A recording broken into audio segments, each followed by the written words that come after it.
Hey guys, new video. Decided to do a free agent breakdown. Now, obviously, there are some things that are still up in the air. So, I have two different pathways for how the Panthers can attack free agency. Obviously, well, there's one that's keeping Brian Burns, signing him to extension. We already have him on the franchise tag for 24 million, and that's already against the cap. Now, the other way is trading him. That's freeing up 24 million from the cap, and that's going to give us a lot more options to be able to use in free agency. I already started by saying that I do not think that the Panthers are going to be really big spenders in free agency, especially if we are going to keep Brian Burns. We don't have that kind of money to do so. But I'll already start off by saying what we've already done. So already we've cut Dante Jackson, we've cut Hayden Hurst, and we've cut Bradley Bozeman. That just happened like within the last hour, and that's why I was kind of waiting on to see what would happen. And now I'm going to make the video. And then we've also re-signed JJ Jansen. So roughly, I've kind of figured that we have about $17.9 million in cap space right now, adding in with Brian Burns' cap hit and whatnot. So first off, we're due if we keep Brian Burns. Now I don't know what the contract will be. Obviously, in my estimation, I think it should be 28 million per year, roughly around that.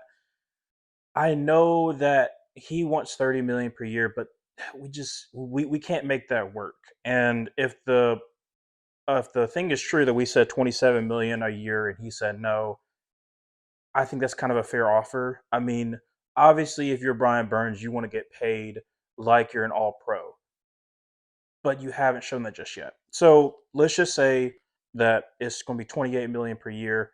Um, if that's the case, then I'm not gonna rework that into the cap just yet.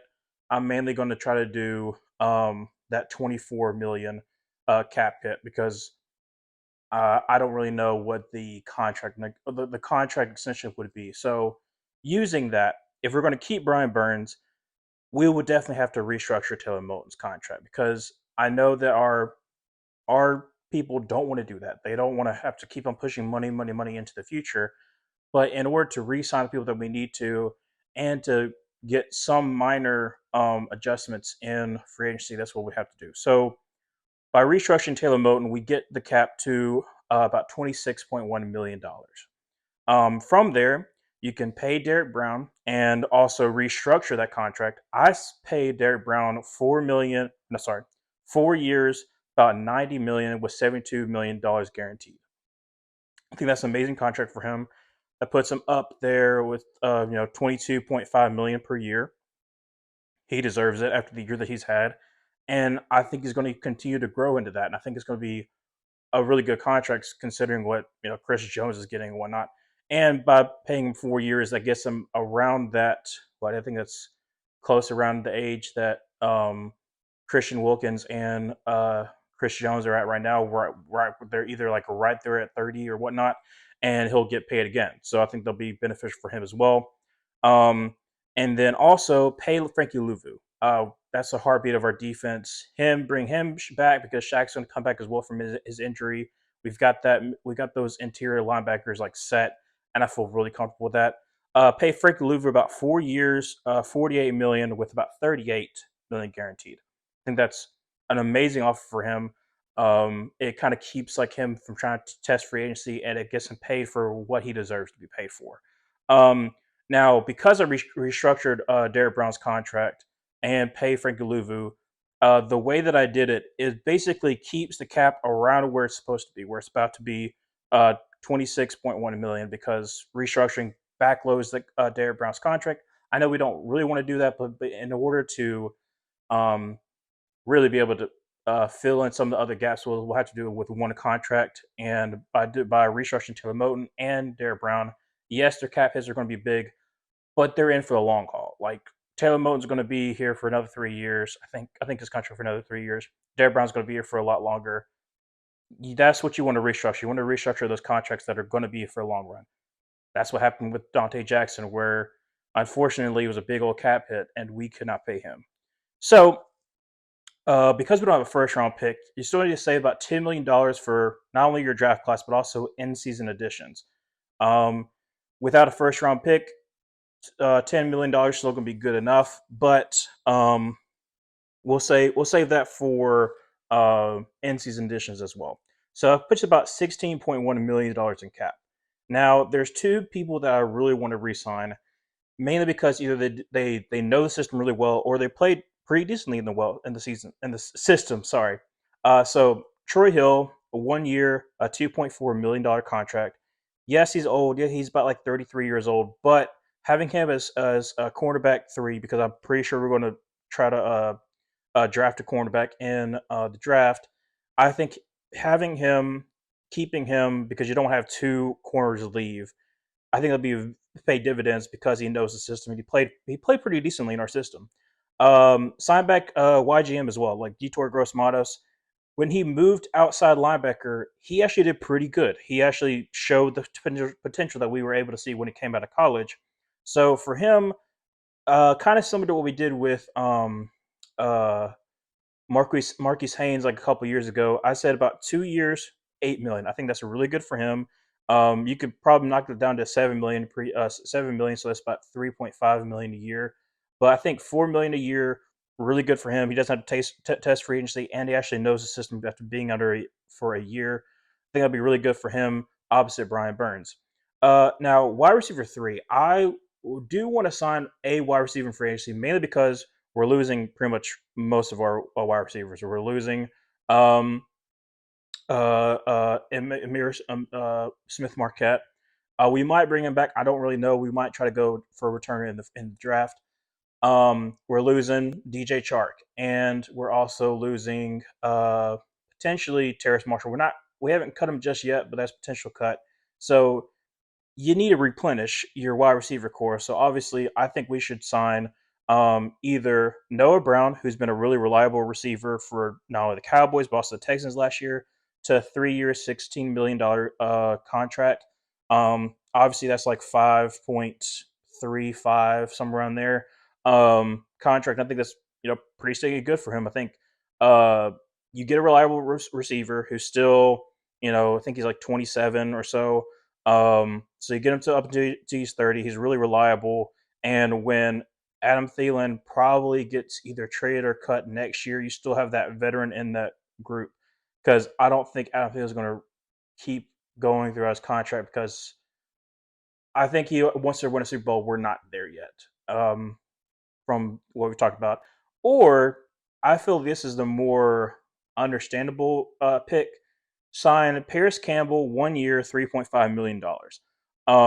I think that's a really good contract for him. Obviously, last year for the Giants, he didn't really do, you know, the best, but in Indianapolis, he worked out really, really well for them. So I really like Paris Campbell. 1 year, $3.5 million. I think that's the more realistic option of making sure you get a speedy wide receiver.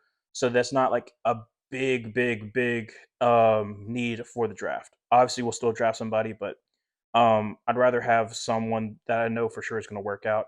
And then offensive line depth, obviously um, with Bradley Bozeman getting cut, I'm feeling we're probably going to go in the draft because it's a pretty good center draft class.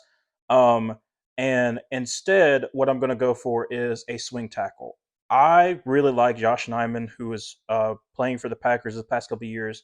Whenever he's coming, he's looked pretty good, and in doing so, kind of the same as I think that we did with now, this was a bad contract, but technically, what we did with Cameron Irving, where we gave him like a couple year contract, I want to give Josh Nyman a 2 year, $8 million contract. So 4 million years, 4 million per year. I think that's great for him. He gets paid. He basically gives the depth of so that if they do decide that he works out better at left tackle and you want to move in Icky, which I don't think they will. They've said that they aren't. And he also can play inside. He's played multiple positions across the offensive line, both guard and tackle, and I really, really like him. So I'd rather have him as our depth piece because we already have two guards on rookie contracts that can be our backups. So that'll work out for us. So now, in this scenario of keeping Brian Burns, our draft outlook is still more BPA. Of course, we still need to get a center, but we aren't forced to pick wide receiver first because we have our top three wide receivers. set in stone with Adam Thielen, Jonathan Mingo, and either Paris Campbell or Noah Brown. Now for the more realistic scenario. I don't. I think trading Brian Burns is probably what we're trying to do. I don't think we're getting the trade compensation that we really want, but I don't think it's as low as people are saying it is. Some people are saying we're going to like a third round pick, and I'm like, I I don't think that's right. I think that some of the other trade conversations I've seen like early on was way off. But I've always been of the fact that I think we could either get a late first or early second round pick. Just depends. Like if a Washington wants to do that, and so they get a for sure, great edge rusher, and we get one of their second round picks because they got two of them, or like the Giants, they have two second round picks. We can work with that. Or if it's like a late first, someone like the Lions would make more sense than the Ravens because they can't pay them. That doesn't make any sense to me. But in the scenario of trading Brian Burns, we free up 24 million. And like I said, it'll either be a late first or early second round pick. So we'll table that later. So now the cap is about $41.9 million. Now we got to set aside that about 13 million for draft and in-season signings because now that we have that either late first or early second round pick, that's additional. I said about 3 million. I just give or take. So now we have $28.9 million in cap space. So do the same exact signings that I did with Luvu and Derek Brown, and we're still about $28.9 million of cap space. Also, re-sign Troy Hill and YGM like before. So we're about $22.5 million in cap space. Now, here's other ones that I wanted to do is the outside signings. Right here, right now, I would say definitely not do the Noah Brown scenario, but keep Josh Nyman and Paris Campbell. So with both of those signings, that brings it down to about $15 million. Now for the new signings, and I think the reason why we trade Brian Burns, we can still get cheaper the position, but we can also fill some holes that we desperately need to. Nose tackle. I feel like they're trying to push. Um, Shoot, I just lost my train of thought. But we need a nose tackle. Shy Tuttle. Sorry, Shy Tuttle needs to move over to defensive end. That's what he's better suited as instead of being a nose tackle. And there's two potential people that I have signed to a 2 year, $6 million contract, so about $3 million per year, and that is Derek Nottie from the Chiefs, who did really really well in the Super Bowl, has done well the last couple of years, or Greg Gaines. Greg Gaines was at Tampa Bay last year, so obviously Canales has worked with him, has worked against him in practice, but also Greg Gaines was on the Rams when Evero was there. So they have experience as well. I lean more towards Greg Gaines. He's a little bit younger as well. Noddy has that Super Bowl experience as well as Greg Gaines. But both of them, I would love for them to come instead of trying to look for a nose tackle in the draft. Second one, quarterback two. Obviously, I said resign Troy Hill, more of like a nickel for us, but I also want a cornerback too, so we're not forced to try to get one in the draft. And for me, that's Dane Jackson. Dane Jackson worked really well for the Bills last year. The Bills can't re-sign him. Maybe they can. Maybe they can work some ways around, but they already had to release a lot of people. But Dane Jackson to me, for 2 years, 7 million, I think really works for him. Obviously, like that's a little bit more of a pay increase. So that's about $3.5 million per year. He'd still be young enough to get himself another contract, but I think that 2 year, 7 million really works well for him. Now to replace Brian Burns, and so we're not forced to go that way in the draft. I have two options for about 2 years, $17 million. So Josh Uche from the Patriots, I like him. It works better if he is the second guy, but I want to see if he actually can, you know, make that move because he works really well for the Patriots. Obviously, with Matthew Judon being that number one, he was really good at number two. He didn't look the best last year, but I still think that he's young enough that he can be able to be an impact player, and I really like him. The second one is the one that I really, really want. Played at Georgia. He's around this area. Leonard Floyd. He played under Evero as well, but for 2 years, 17 million, he has the last 3 years gotten over 10 sacks per year or close to it. So he's basically had very similar production to Brian Burns. Has played has played in a championship caliber team. Yes, he's older, but he's way more cheaper than Brian Burns is going to be. And I love Brian Burns, but I also realize the way that we might need to move forward by cutting some of our impact players or getting them away so we can be able to fill out our roster.